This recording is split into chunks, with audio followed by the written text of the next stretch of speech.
El paso Dyatlov. En enero 1959 un grupo de experimentados esquiadores rusos del Instituto Politécnico Ural, emprendió una aventura hacia la cordillera montañosa de los Urales. Durante el viaje, el 28 de enero, Yuri Yudin enfermó por el clima y permaneció reposando en Visay, el último pueblo antes de la montaña.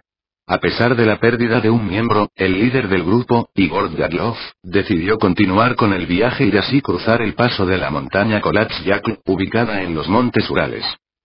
Cuando Yuri se despidió de Igor, este le dijo que regresaría un poco después de la fecha prevista el 12 de febrero.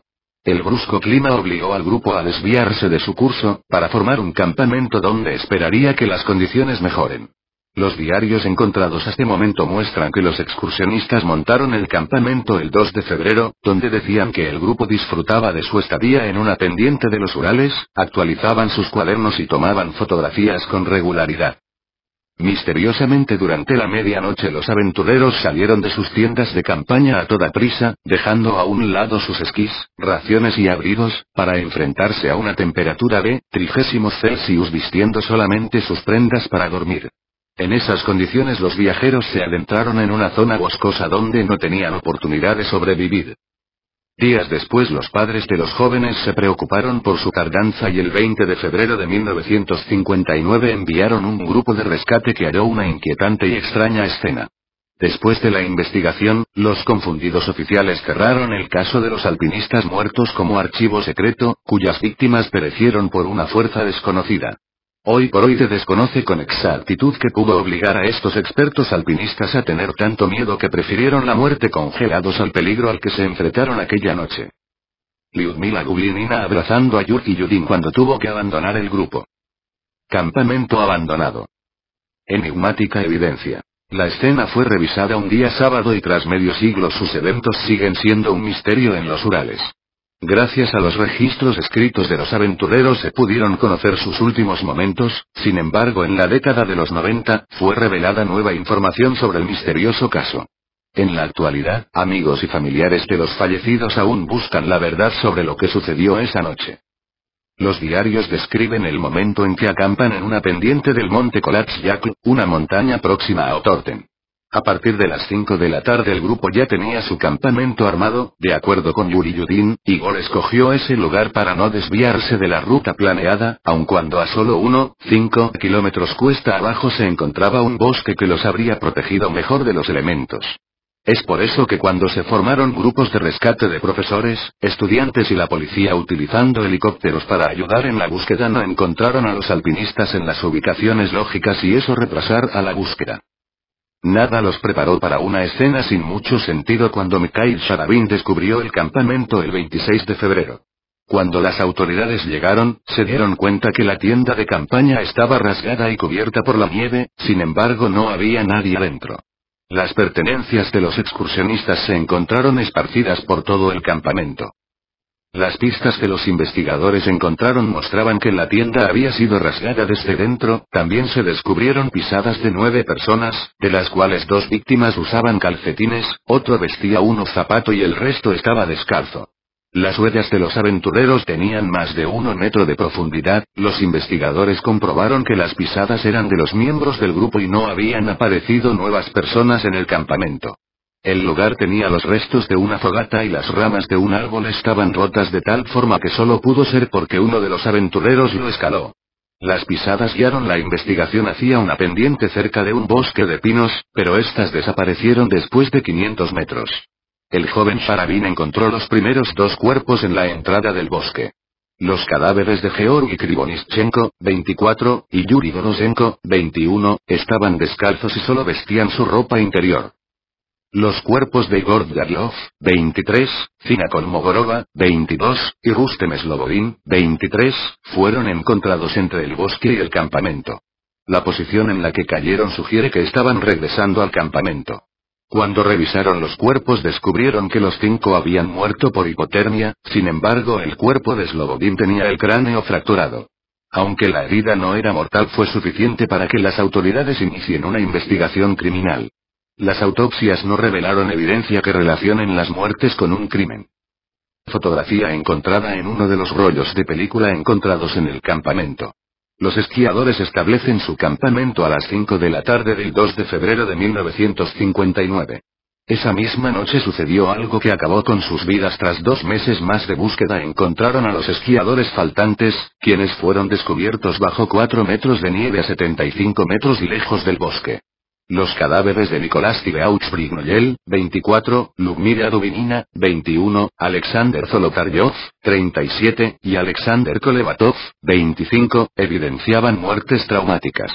El cráneo de Nicolás estaba quebrado, mientras que Dubinina y Zolotarev tenían múltiples costillas rotas.